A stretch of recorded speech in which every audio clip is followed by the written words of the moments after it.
모든 범죄는 인간의 탐욕과 이기적인 마음의 결과라 할 수 있습니다.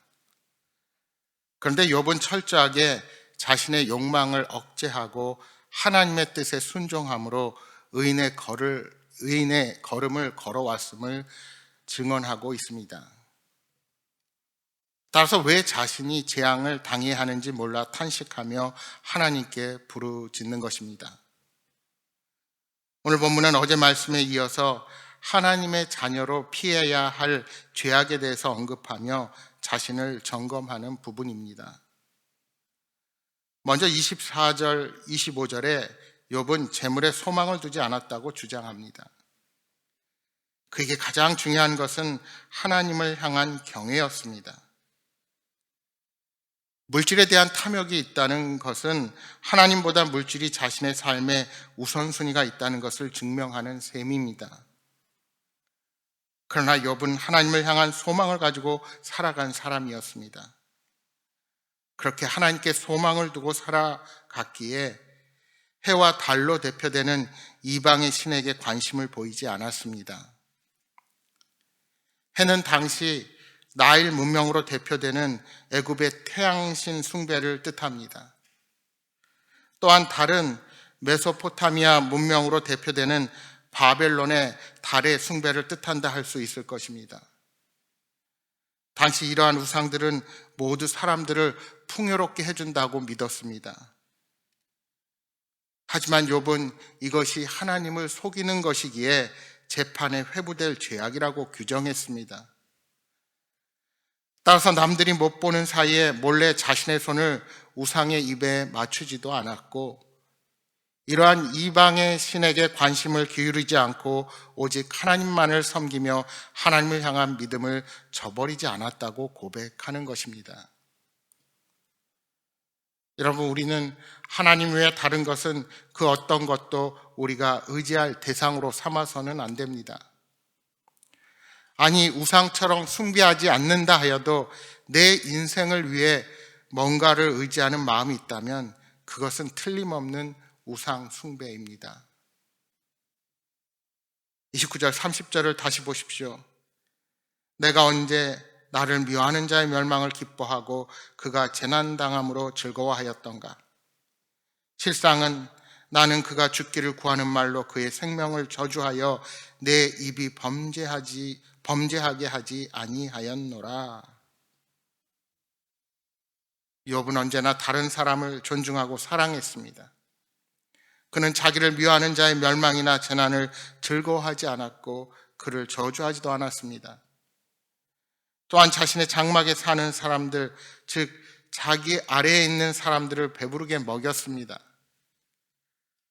뿐만 아니라 자신과 관계없는 나그네와 행인들도 편히 묵어갈 수 있도록 장막문을 열어주었다 말합니다. 그는 나그네 대접 또한 소홀히 하지 않은 것입니다. 33절 34절 말씀입니다.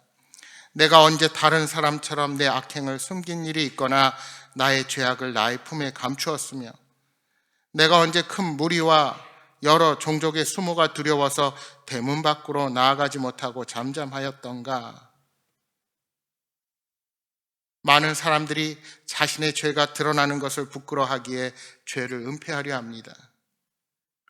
그러나 욥은 자신의 잘못을 대중 앞에서 감추거나 은폐하려 하지 않았다는 겁니다.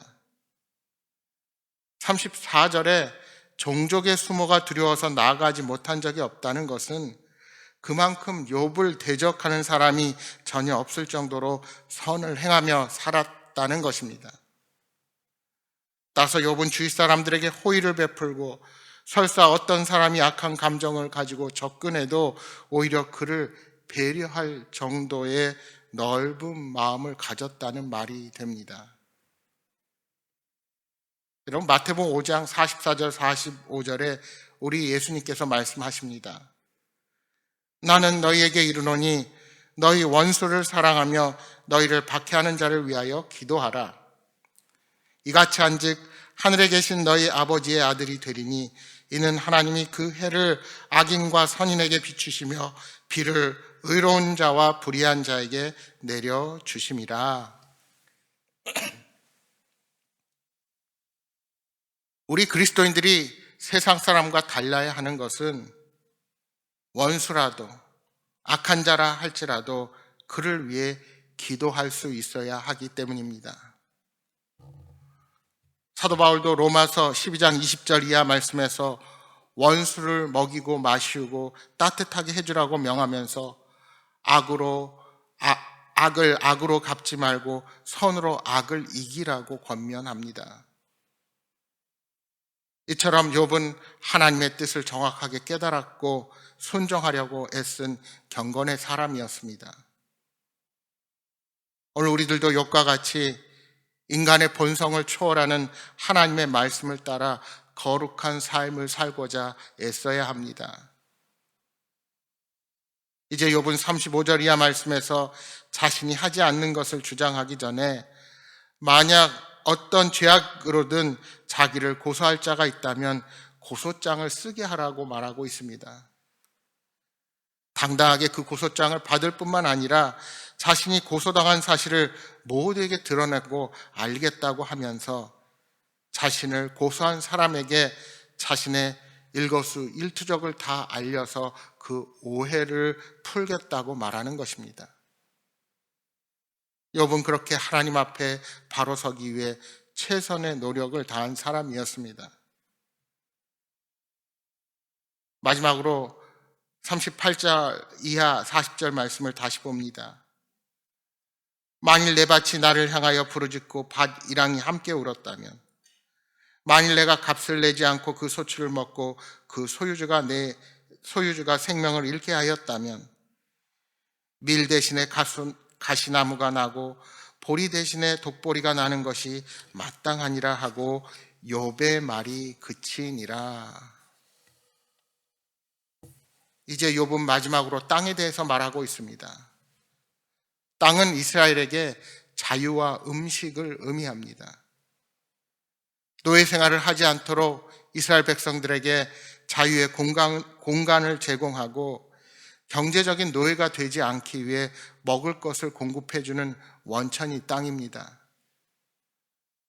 그렇게 권력을 가진 자들은 땅을 넓히기 위해 온갖 불법과 폭력을 동원합니다.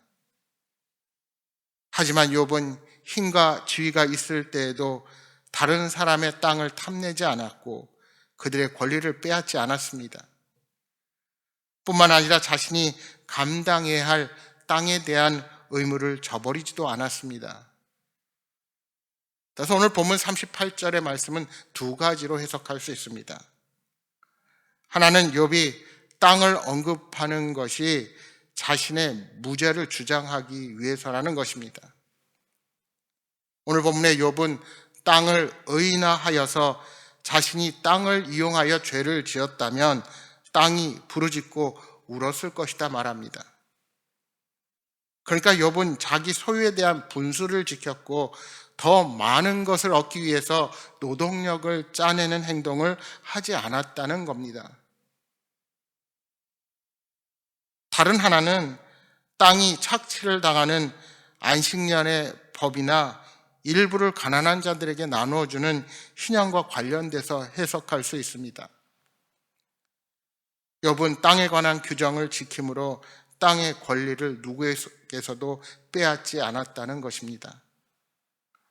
말하자면 농산물의 값을 제대로 치르지 않고 빼앗거나 불법으로 착취하지 않았다는 겁니다. 만약 욥이 불법을 행했다면 욥의 토지에서 가시나무가 나고 독보리가 날 정도로 폐허가 된다 하더라도 감수하겠다는 고백을 하고 있는 것입니다. 이렇듯 욥은 하나님을 경외함으로 정직하려고 애썼고 온전한 삶을 살고자 노력했다는 것을 표현하고 있는 것입니다. 여러분, 우리는 어떻게든 더 많이 벌려고만 하다가 정작 중요한 것을 잃는 경우가 많이 있습니다. 그러나 우리는 주님이 주신 은혜 안에서 자족하고 감사하며 명령하신 법대로 살아가야 합니다. 모든 것을 경제적인 논리로만 설명하고 그렇게 살아가면 잘 살 것 같지만 그것도 잠시요. 그 대가를 치르는 날이 반드시 오게 될 것입니다. 따라서 우리는 사람이 아닌 하나님이 기뻐하시는 길을 택해야 합니다.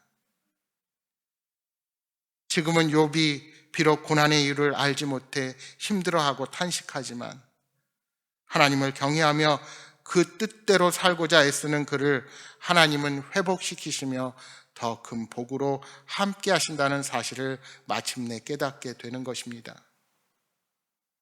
사랑하는 여러분, 오늘도 주어진 현실이 어떠하든지 감사하며 믿음으로 담대하게 주님이 기뻐하시는 길로만 걸어가는 복된 여러분의 인생이 되시기를 주님의 이름으로 축복합니다.